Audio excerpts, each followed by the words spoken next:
Hey, Chuck Browning here at this beautiful custom concrete pool. A couple of cool things to talk about on this project. One, you'll see the gravel base that we've got in the floor of the pool.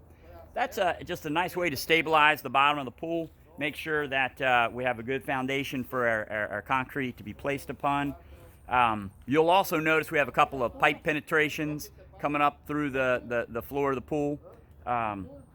It's our belief that it's best to run all of our plumbing lines below the pool, the floor of the pool, bring in our fresh water from the system and heater up through the base of the pool, and heat the pool from the bottom to the top. The sun does a nice job of heating the surface of the pool, so by using your heater to bring the heated water in through the floor, just makes an even way to distribute the heat evenly through your pool. Couple of neat things this has. You'll also notice it has this box here at the end. That's actually a form. This gets an auto cover system.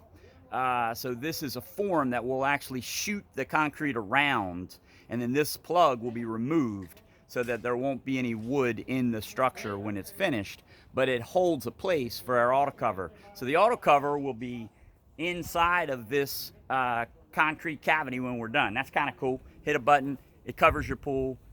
It really does make maintenance and ownership of your pool a breeze, as no debris gets in the pool with the auto cover. So big fan of that. With an auto cover though, there is a motorized system. So one side has to be extended so you have an area for the motor cavity. So these are the things that you should be looking for on your pool if you're building a pool with an auto cover.